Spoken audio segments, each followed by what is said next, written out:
The autumn breeze carried the scent of fallen leaves as Robert Peterson made his way up the brick pathway to Sunrise Haven, a retirement community nestled on the outskirts of town. At 68, Robert had been retired from his cybersecurity job for just 3 years. But those years felt like a lifetime away from the ever-evolving digital landscape he once navigated with ease. He adjusted the small gift bag in his hand, a new tablet for his mother's birthday. She'd been asking for one after seeing her friends use theirs for video calls with grandchildren. Robert had his reservations, but he couldn't deny her the connection to family. "There's my boy." His mother, Eleanor, greeted him with open arms at the door to her apartment.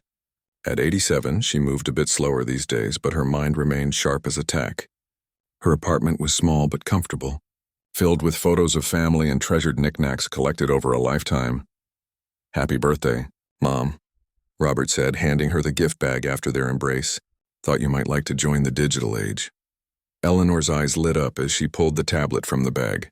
"Oh, Robert, now I can see little Tommy whenever I want." Her great-grandson lived across the country, making visits rare and precious. "Let me set it up for you," Robert offered, taking the device back. "We'll get you connected to the Wi-Fi and show you the basics." As they sat at her small dining table, Robert patiently walked her through creating accounts and downloading apps. He was halfway through explaining password security when a knock at the door interrupted them. "Eleanor, you've got to see this." A woman about Eleanor's age burst in, clutching her own tablet. "I just got an email saying I won a sweepstakes. $10,000. All I have to do is confirm some information." Robert's attention snapped away from the setup. "Mrs. Wilson, may I see that email?" The woman handed over her tablet, beaming with excitement. "They just need my bank details to deposit the money." "Isn't that wonderful?" One glance told Robert everything he needed to know. Suspicious sender address, grammatical errors, urgent call to action, all hallmarks of a phishing scam. "Mrs. Wilson, I'm afraid this isn't legitimate. It's a scam designed to get access to your bank account." Her face fell. "But it has the bank's logo right there." "Anyone can copy a logo," Robert explained gently. "Did you enter any sweepstakes recently?" "Well, no, but..." "And think about it, why would they need your bank information to give you money?" "They could just send a check." Mrs. Wilson's shoulders slumped. "Oh dear, I almost fell for it, didn't I?" After helping Mrs. Wilson delete the email, Robert finished setting up his mother's tablet with extra security measures. But his mind was elsewhere. If Mrs. Wilson had come to show Eleanor first instead of him, would his mother have recognized the scam? "Mom, I'm going to make us some lunch. How about I stay a bit longer today?" Over sandwiches, Robert casually brought up the topic. "Do your friends here use computers and tablets much?" "Oh yes," Eleanor replied. "The community center has classes. Most of us have something, phones, tablets. The grandkids insist, but between you and me, half the time we're just pretending to understand." Robert chuckled. "What do you mean?" "Well, they show us once and expect us to remember. When we ask again, they get that look, you know the one, like we're hopeless. So we nod and smile and then ask each other for help later. The blind leading the blind." She laughed, but Robert heard the frustration beneath. After lunch, Robert decided to visit the community center. What he found troubled him deeply.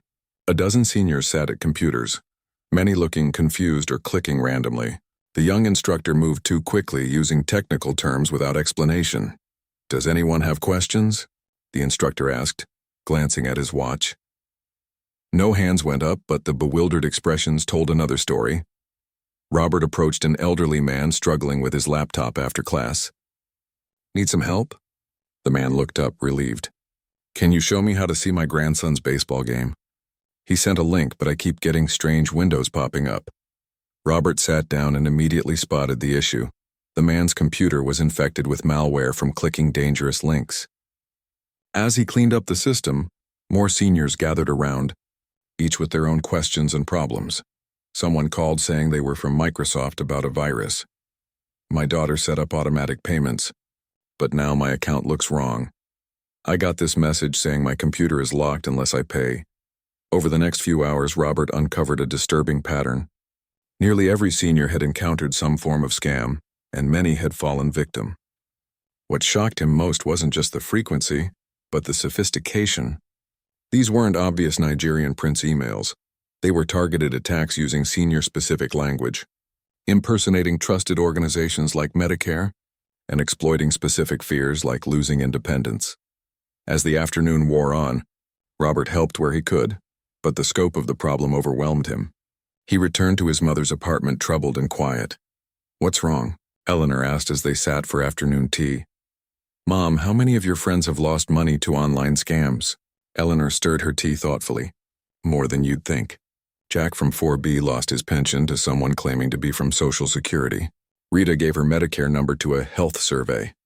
Tom invested his life savings in some cryptocurrency nonsense." Robert's stomach tightened. "Why don't they report it?" "Shame mostly," Eleanor sighed. "No one wants to admit they were fooled. And honestly, who would we tell? The staff here are kind but busy. Our kids have their own lives. The police act like we're just confused old people who forgot writing a check." The next morning, Robert returned to find his mother in the community room with several friends. Their worried faces told him something was wrong. "What happened?" he asked, joining their circle. A tall, thin man with glasses spoke up. "Betty just got a call from her grandson saying he was in jail and needed bail money. She was about to send $3,000 when her actual grandson walked in for their weekly chess game. And I just got this," his mother added, showing Robert her tablet.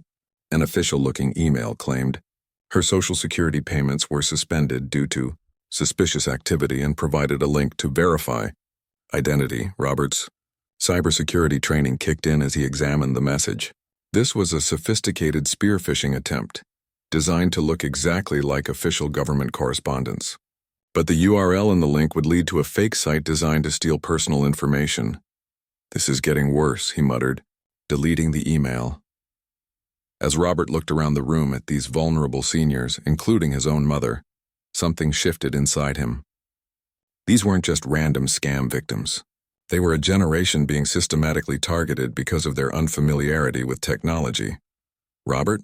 His mother touched his arm, concern in her eyes. "You've gone all quiet." "What are you thinking?" He took a deep breath. "I think I need to do something about this." That evening in his car, Robert called his best friend from his cybersecurity days. "Dave, you still have that recording equipment from your podcast phase?" "Sure, why?"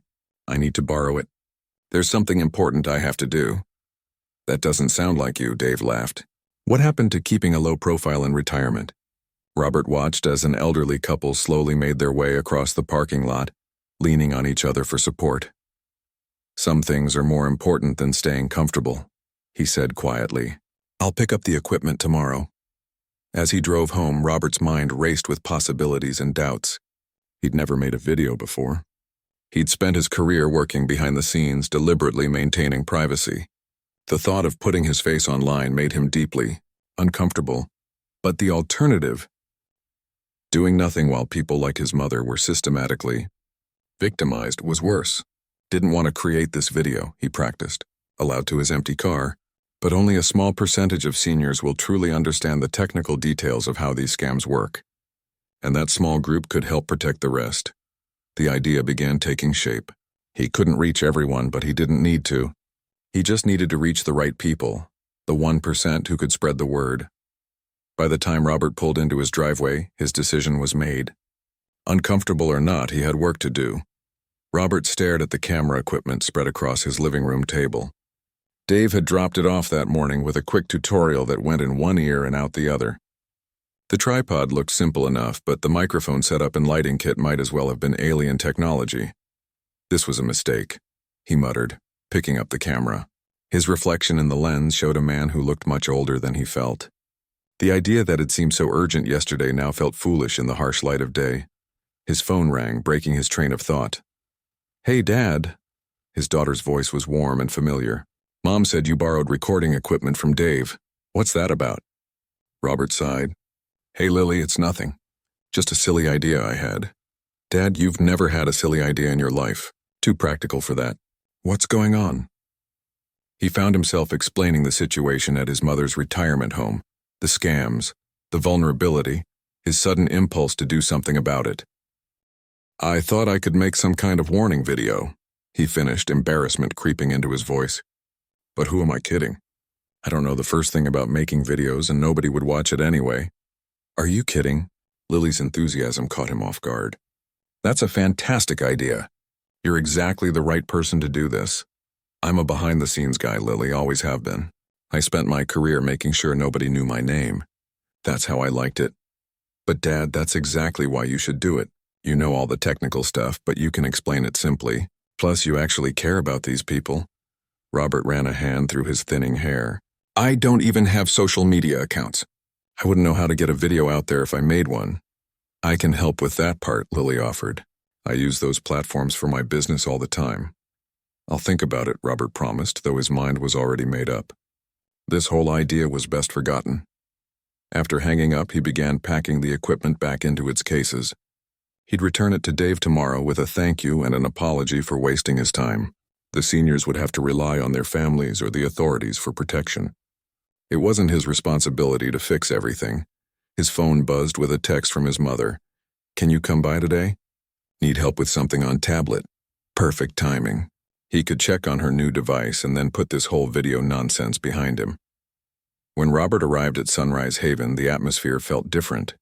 A police car sat in the parking lot, its lights off but its presence unmistakable. Inside, he found a small crowd gathered in the community room, many of them crying or looking shell-shocked. What happened? He asked a staff member. Mr. Henderson from apartment 210 lost everything, she whispered. Some scammer convinced him they were from his bank.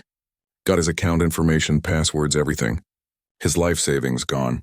Robert felt his chest tighten. Where is he now?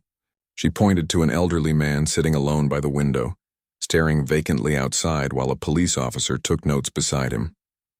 The man looked small, diminished, like he'd physically shrunk from the experience. That's not all, the staff member continued. 2 others fell for similar scams this week. The police think it's the same group targeting our residents. Robert found his mother sitting with Mrs. Wilson, both looking worried. Mom, are you okay? Eleanor nodded. I'm fine. Just shaken up. George Henderson is the kindest soul. Worked 50 years as a high school teacher. Now he can't even pay next month's rent here. Did you need help with your tablet? Robert asked, remembering her text. That was just an excuse to get you here, she admitted. I knew you needed to see this. The ride home was silent, but Robert's mind was anything but quiet. He kept seeing Mr. Henderson's empty expression, the look of a man who'd not just lost money but dignity and security. Back at home, Robert didn't put the camera equipment away. Instead, he moved it to his office and sat down heavily at his desk. Opening his laptop, he began researching YouTube tutorials on basic video production. 3 hours later, his daughter called again. Have you thought any more about the video idea? Lily asked. I'm looking into it, Robert admitted. But Lily, I keep hitting the same wall. I'm not a public person. I've spent decades staying private, keeping a low profile. The thought of putting my face out there for anyone to see. He shuddered. What if someone recognizes me at the grocery store? What if these scammers come after me for exposing them? What if people laugh at an old man trying to be relevant? Dad, Lily's voice softened. Those are all valid concerns. But ask yourself this. What's the worst that could happen if you make this video versus what's the worst that could happen if you don't? Robert knew the answer immediately. More seniors like Mr. Henderson would lose everything. His own mother could be next. I'll help, Lily offered. I can come over this weekend. We'll figure it out together. Saturday morning brought Lily to his doorstep with coffee and donuts. Command center fuel, she announced, setting them on the kitchen counter. Now show me what you've got so far. Robert led her to his office where he'd set up the camera and a simple backdrop, a bookshelf with technical manuals that lent him credibility, without being distracting. I've written some notes, he said, showing her a legal pad filled with bullet points. Just the basics about recognizing scams, securing accounts, that sort of thing. Lily read through his notes. This is good, Dad, really good. But it's also boring, Robert finished for her. A bit technical, she said diplomatically. Remember who you're trying to reach? That's just it. Robert sighed, sitting down heavily. I keep going back and forth. If I make it simple enough for every senior to understand, it won't have enough detail to actually help them protect themselves. If I include all the technical information they need, most of them won't understand it. Lily thought for a moment. What if that's okay? What if you're not trying to reach every senior? What do you mean? You told me there's this woman at Mom's place who helps everyone with their computer problems, right? And that retired engineer who figured out how to set up a VPN for the whole building? Robert nodded. Mrs. Baker and Mr. Lung. They're the tech-savvy ones. So what if your video is for them? The 1% who will understand the technical stuff and can help everyone else? The idea struck Robert like lightning. He'd been approaching this all wrong. That might work, he said slowly. But how do I make sure those people see it? We'll figure that out. First, let's make something worth watching. The next few hours flew by as they reworked his outline. Lily set up the camera and showed him how to use the microphone properly. By late afternoon, they were ready for a test run. Just pretend you're explaining this to one of those tech-savvy seniors, Lily suggested, positioning herself behind the camera. Forget about everyone else for now. Robert took a deep breath and looked into the lens. I didn't want to create this video, he began, his voice shaking slightly. But I realized that only about 1% of seniors will truly understand the technical details I'm about to share.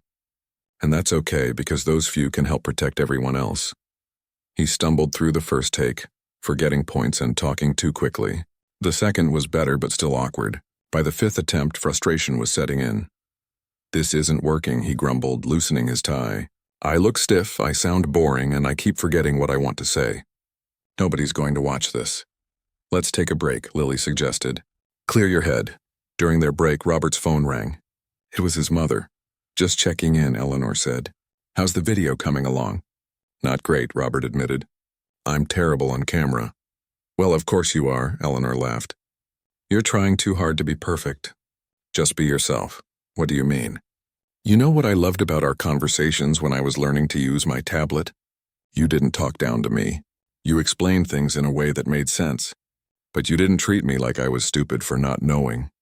After hanging up, Robert returned to the office with new determination. One more try, he told Lily. But this time, no script. I'm just going to talk like I'm helping Mom. Lily nodded and hit record. Robert looked directly into the camera. I didn't want to create this video, he said, his voice steadier now. I've always valued my privacy. I don't have social media. I don't like being the center of attention. But sometimes staying comfortable isn't an option anymore. He told the story of what he'd witnessed at Sunrise Haven. The devastation on Mr. Henderson's face. The sophisticated nature of the scams targeting seniors. I'm making this video for a very specific group of people, he continued. If you're watching this and you understand terms like two-factor authentication and phishing protocols, I'm talking to you. Because you're the front line of defense for your communities. You're the ones your friends and family turn to for help with technology, and right now they need your help more than ever. As he spoke, the technical information flowed naturally, without the stiffness of his earlier attempts. When he finally finished, Lily was smiling. That was perfect, Dad, she said quietly. That's going to help people. Robert nodded, a weight lifting from his shoulders. He wasn't comfortable being in front of a camera. He still worried about putting himself out there.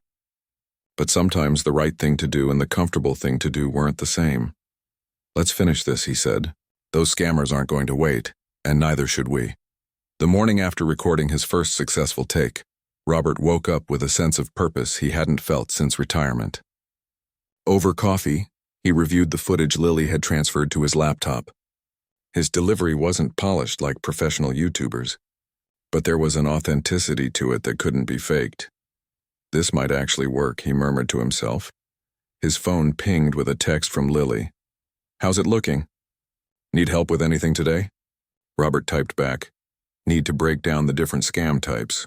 Getting organized now. The kitchen table quickly transformed into Command Central. Robert spread out his notes, creating separate piles for each category of scam he wanted to cover. Phishing emails, phone scams, fake tech support, romance scams, and investment frauds. For each one, he needed to explain how they worked, warning signs to look for, and practical steps for prevention. The task was daunting.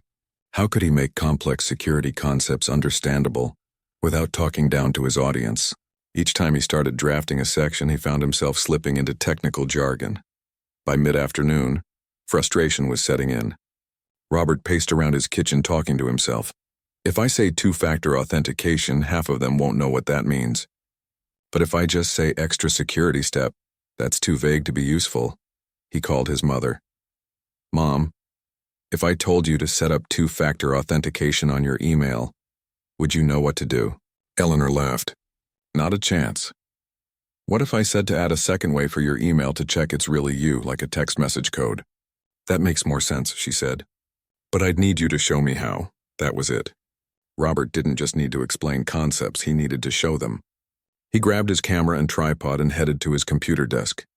Setting up the shot took longer than expected. The lighting was tricky, and he had to rearrange his desk 3 times to get everything in frame. By the time he was ready to record, the sun was setting. Today we're going to talk about phishing emails, he began, screen sharing his monitor where he'd set up a dummy email account. These are fake messages that look like they're from real companies you trust. He'd created examples based on actual scams he'd seen at Sunrise Haven, carefully editing them to highlight the warning signs without creating templates scammers could copy. Notice the sender's address, he pointed out. It says Amazon Customer Service. But look at the actual email address. It's amazonsupportmail.net with 2 N's. That's your first clue something's wrong. Robert went through each example methodically, pointing out the red flags, misspellings, suspicious links, urgency tactics, requests for personal information. For each one, he demonstrated the proper response: delete, report, or verify through official channels. The technical aspects came easily, but the recording process was another story. He stumbled over words, accidentally clicked wrong buttons, and once knocked the camera over reaching for his notes. Each mistake meant starting the segment again. "This is ridiculous," he muttered after his 5th attempt explaining password managers. "I sound like I don't know what I'm talking about." His doorbell rang just as he was about to give up for the day. It was Lily with takeout dinner. "Thought you might need sustenance," she said, setting the food on the kitchen counter. "How's it going?" Robert sighed. "Terrible. I keep messing up the technical demonstrations, and I'm starting to think I'm including too much information. No one's going to sit through all this." Lily glanced at his notes. "Wow, you really did break everything down, didn't you?" "This is incredibly thorough." "Too thorough," Robert admitted. "I've recorded nearly 2 hours of content already, and I'm only halfway through my outline." They sat down to eat, and Lily scrolled through some of the footage on his laptop. "The information is solid," she said between bites. "But you're right, it's a lot. What if we break it into parts? Series do well online." "I don't think I have another video in me after this one," Robert laughed. "Or," Lily suggested, "what if we create a main video with the essential information, and then link to more detailed tutorials for the people who want to go deeper?" The idea clicked immediately. "The 1%ers, Robert nodded. "They'd want the detailed stuff. Everyone else just needs the basics." With renewed energy, Robert reworked his outline over dinner. The main video would cover recognizing scams and basic protection steps. The detailed tutorials would come later if there was interest. The next morning, Robert set up in his living room instead of his office. The setting looked more relatable, less like a lecture. He wore a casual button-up shirt instead of the tie he'd tried yesterday.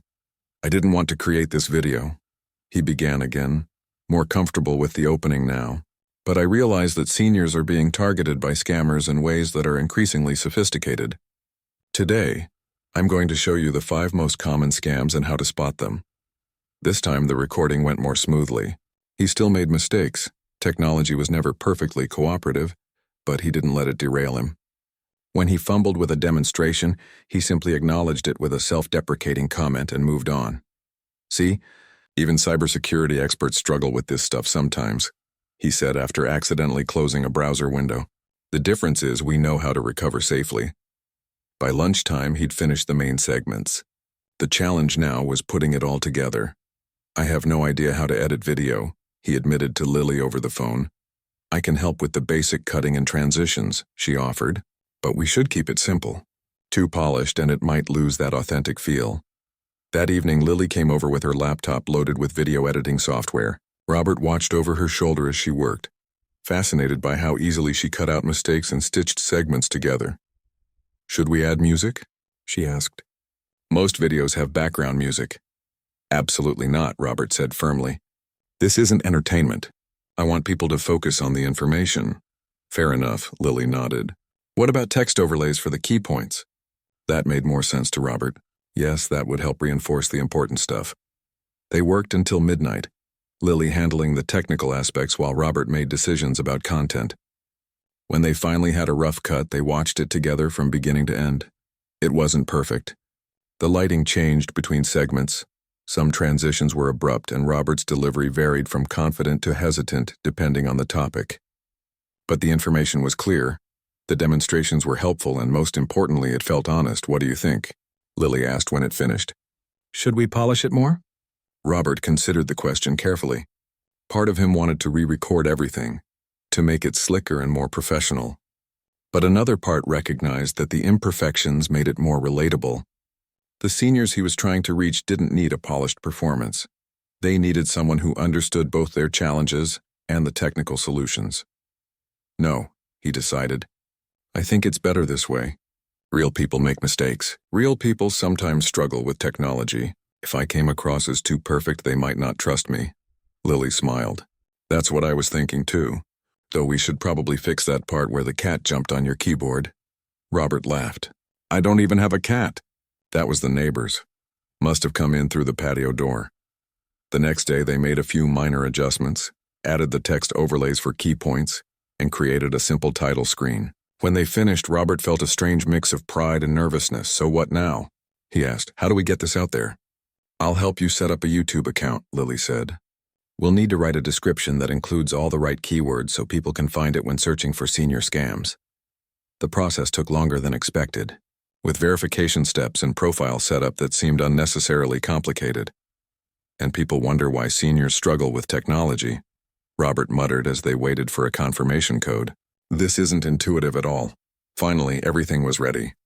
The video was uploaded, the description was written, and all that remained was to make it public. Robert's finger hovered over the button. All his doubts came flooding back. What if no one watched it? What if people criticized him? What if he'd made technical mistakes that would damage his credibility? "You don't have to do this," Lily said softly, sensing his hesitation. "We can just send it directly to Mom and her friends." Robert thought about Mr. Henderson, about all the other seniors who had fallen victim to scams. He thought about his mother and her friends, trying their best to navigate a digital world that wasn't designed with them in mind. "No," he said firmly. "This needs to be out there. Even if only 1% of viewers truly understand it, that's enough. They'll help the others." He clicked the button. "It's done," Lily said. "Your video is live." Robert leaned back in his chair, exhausted but satisfied. "Now we wait and see if anyone actually watches it." What? He didn't know. Was that the response? Would exceed anything he could have imagined. The first 24 hours after posting the video were painfully quiet. Robert checked the view count obsessively, watching it tick up in ones and twos. By the end of day 1, it had reached a grand total of 47 views. 47 views, Robert told Lily over the phone. "I spent days on this, and 47 people watched it. Probably half of those were me checking if it uploaded correctly." "Give it time, Dad," Lily encouraged. "YouTube isn't instant. Good content finds its audience eventually." Robert wasn't convinced.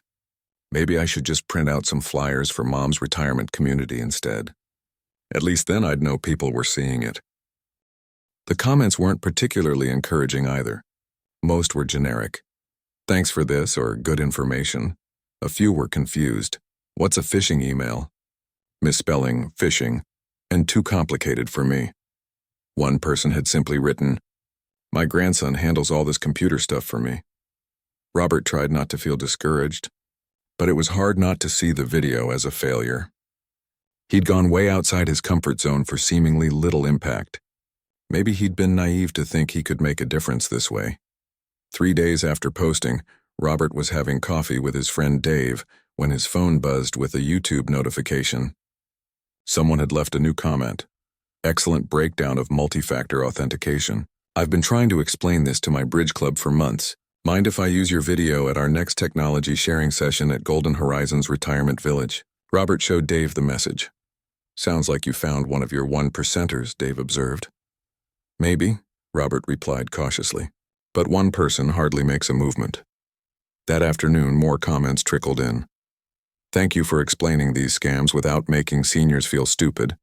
I forwarded this to our community center director. I'm the unofficial tech support for my retirement community. This video is gold. Any chance you could do one specifically about password managers? Former IT professional here, now 72 and living in senior housing. Your explanations are spot on. I've been fighting these battles alone. Glad to find an ally." Robert read each comment with growing amazement. These weren't just casual viewers. They were exactly the audience he'd hoped to reach. The tech-savvy seniors who could spread the word to others. A week after posting, the view count had climbed to just over 300. Not viral by any measure, but the engagement was remarkable. Nearly every new viewer left a comment, asked a question, or shared their own experience. Many identified themselves as the computer-literate seniors in their communities who helped others. "Lily, I think it's working," Robert said during their weekly dinner. "Not the way I expected, but it's reaching the right people." "I told you it would find its audience," she smiled. "Have you replied to any of the comments?" Robert hadn't. He wasn't sure about engaging further. The video itself had been far enough outside his comfort zone. "I don't know. Isn't it better to just let it do its work?" "Dad, these people are reaching out to you. They're asking questions, looking for guidance. The conversation doesn't have to end with the video." That night, Robert sat down and began responding to comments. He answered technical questions, thanked people for sharing, and connected with the growing community of senior tech advocates who'd found his video. It felt less like public exposure now, and more like a conversation among peers. One comment in particular caught his attention. "I'm the activities director at Westlake Senior Living. Our residents loved your video. Would you consider doing a Zoom call with our computer club? We have about 15 members who are trying to help other residents stay safe online." Robert's first instinct was to decline. A live video call with strangers? That was way beyond what he'd signed up for. But the more he thought about it, the more he realized this was exactly the multiplier effect he'd hoped for. 15 advocates who could each help dozens more seniors. To his own surprise, he replied, "I'd be happy to. Send me the details." The Zoom call was scheduled for the following Tuesday. Robert prepared meticulously, creating slides and rehearsing answers to potential questions. When the time came, his hands were shaking as he clicked the link to join. 15 faces appeared on his screen, most with gray hair, all smiling warmly. They introduced themselves one by one: a retired software developer, a former librarian who ran computer classes, a grandmother who'd taught herself coding to create games for her grandchildren. "We can't thank you enough for your video," the group leader said. "It's exactly what we needed. Technical enough to be useful, but simple enough to teach others." The hour flew by. Robert answered questions, demonstrated security techniques, and listened to their stories of helping fellow seniors. For the first time since creating the video, he felt like he was truly making a difference. "Would you mind if we recorded this session to share with other senior centers?" someone asked as they wrapped up. "Not at all," Robert replied, surprising himself again. The man who'd been so reluctant to put himself on camera now found himself agreeing to wider distribution. After the call, more invitations followed. Senior centers in 3 states wanted similar sessions. A small local newspaper asked to interview him about senior cybersecurity. A community college requested permission to use his video in their senior education program. "I think you've created a movement," Lily said when he told her about the growing response. "Hardly a movement," Robert laughed. "Just a few hundred seniors trying to help each other." But the momentum continued building. Tech-savvy seniors who'd watched his video began creating their own local workshops, using Robert's material as a framework, but adapting it to their community's needs. They shared success stories with him, scams that had been avoided, money that had been saved, seniors who now felt more confident online. One morning, about a month after posting the video, Robert got a call from his mother. "Have you seen Mrs. Baker's email?" Eleanor asked excitedly. "No, what email?" "She started a digital guardians group here at Sunrise Haven. 10 of us who understand technology better than most. We're doing weekly sessions in the community room to help everyone else. It's all because of your video," which she plays at the beginning of every meeting. Robert felt a warmth spread through his chest. Mrs. Baker had been one of the tech-savvy seniors he'd mentioned to Lily when they were planning the video, exactly the type of person he'd hoped would take up the cause. "That's wonderful." "Mom, there's more," Eleanor continued. "Mr. Henderson got his money back. The bank reversed the charges after Mrs. Baker helped him file the right reports. He was crying when they told him." That news hit Robert hard. Mr. Henderson's devastated face had been a driving force behind the video. To hear that he'd recovered what was lost felt like validation of everything Robert had done. The video's reach continued to expand in unexpected ways. A senior advocacy group added it to their website, A police department's elder fraud unit began showing it at community meetings. A tech journalist discovered it and wrote a piece about the grassroots movement of senior cyber defenders it had inspired. By the 2-month mark, the view count had passed 5,000, still modest by YouTube standards, but remarkable given the specialized audience. More importantly, Robert had compiled a list of over 50 digital guardian groups that had formed in senior communities across the country, each led by one of the 1%ers who understood the technology well enough to help others. When a local TV station reached out wanting to interview him about the growing movement, Robert's old hesitation returned. "I don't know, Lily," he confessed during their weekly dinner. "TV is a whole different level of exposure. What if it brings the wrong kind of attention? What if the scammers target me specifically?" Lily considered his concerns. "Those are valid worries. But think about how many more seniors you could reach. The 1%ers are doing amazing work, but they can only find your video if they're already looking. TV would reach people who don't even know they need this information." Robert sat with the decision for several days. The private, behind-the-scenes guy in him wanted to decline. But the part that had witnessed the devastation of these scams and now the positive impact of his small contribution pushed him to consider it. His decision crystallized when he visited Sunrise Haven for his mother's birthday and saw Mrs. Baker's digital guardians in action. 6 seniors sat in the community room, patiently helping others secure their devices and recognize scam attempts. On the wall was a chart tracking scams prevented. The number stood at 27. "Your son's the one who started all this," Mrs. Baker told a newcomer, not realizing Robert was within earshot. "His video made me realize we didn't have to wait for someone else to protect us. We could do it ourselves." That evening, Robert called the TV producer and agreed to the interview. "But I have one condition," he said. "I want to highlight the seniors who are doing the real work in their communities. This isn't about me. It's about them." As he hung up the phone, Robert marveled at how far things had come. From a reluctant video creator to the accidental catalyst of a growing movement, all because he'd decided that staying comfortable wasn't as important as making a difference. And it had all started with targeting that crucial 1% who could spread the message further than he ever could alone. The local TV station's van pulled up to Robert's house on a crisp autumn morning, exactly 3 months after he'd first posted his video. A young woman with a clipboard approached his door while 2 men unloaded camera equipment. "Mr. Peterson, I'm Amy from Channel 8 News.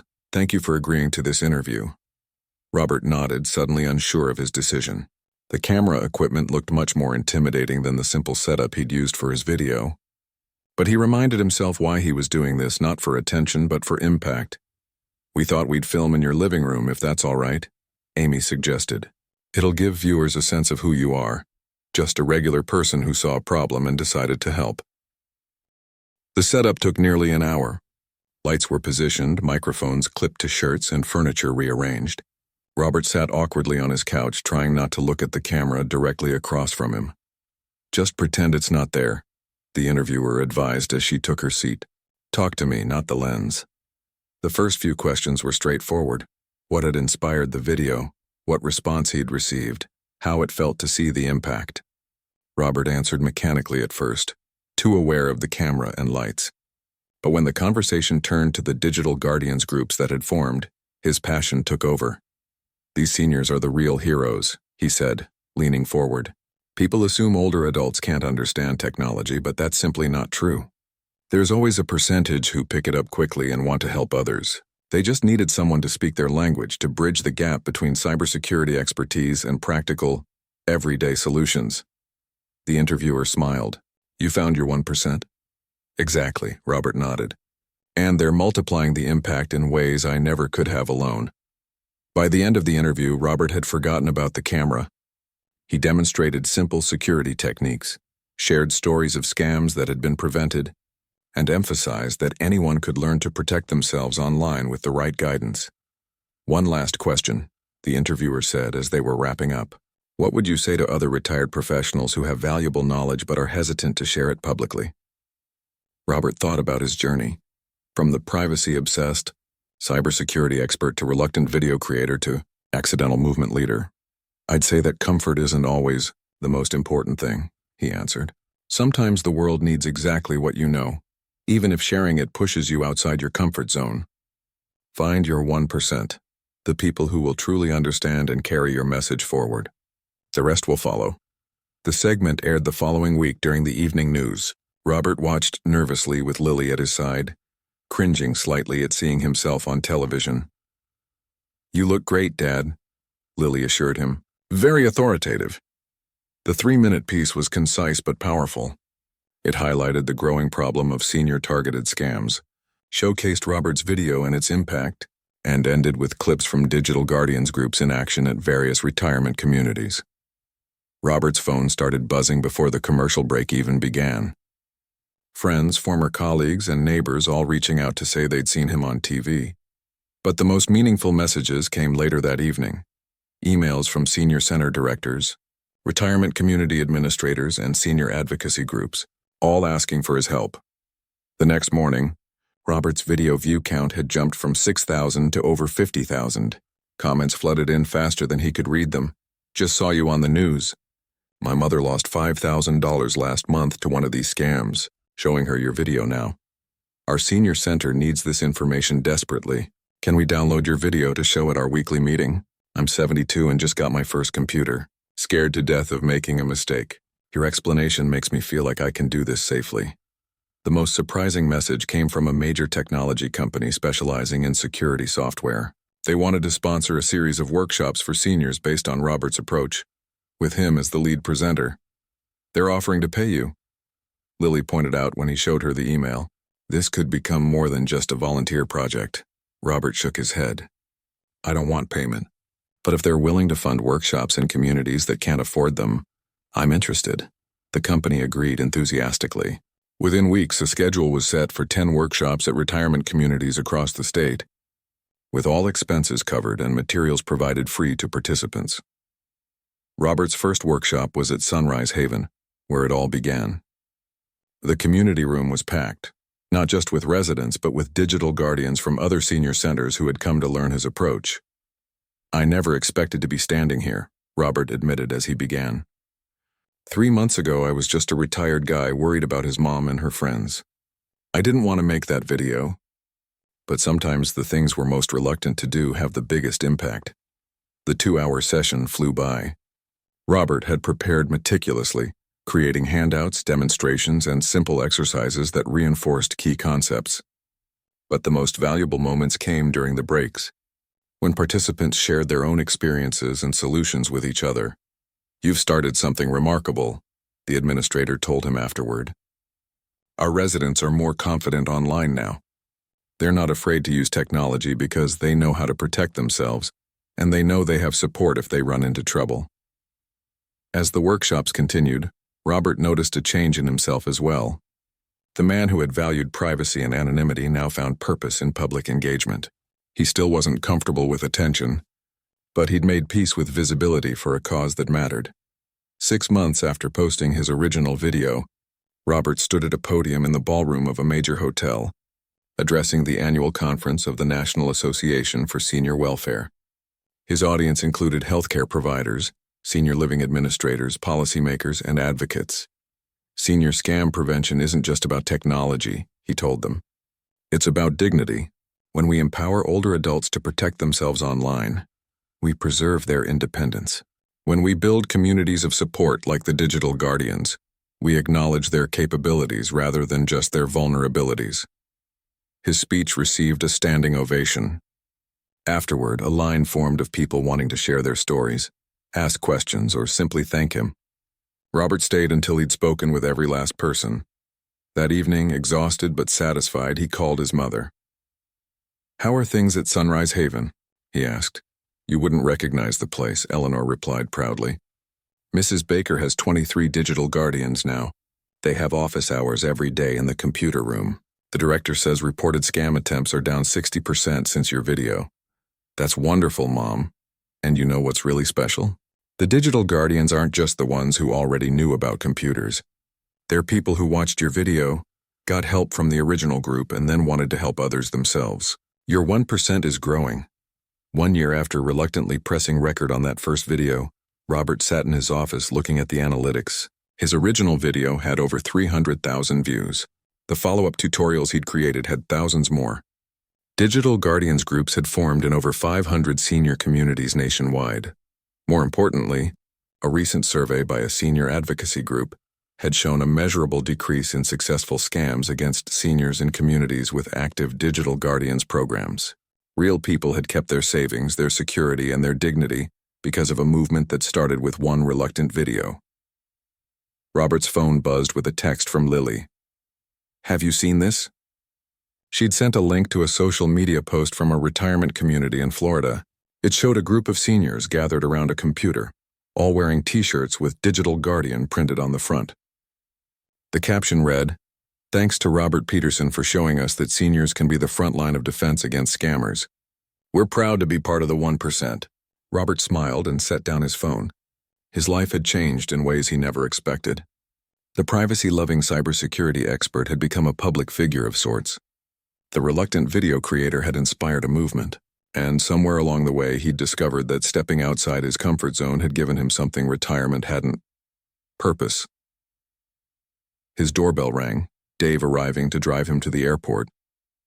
Robert was headed to Washington, D.C. to testify before a Senate committee on elder fraud prevention.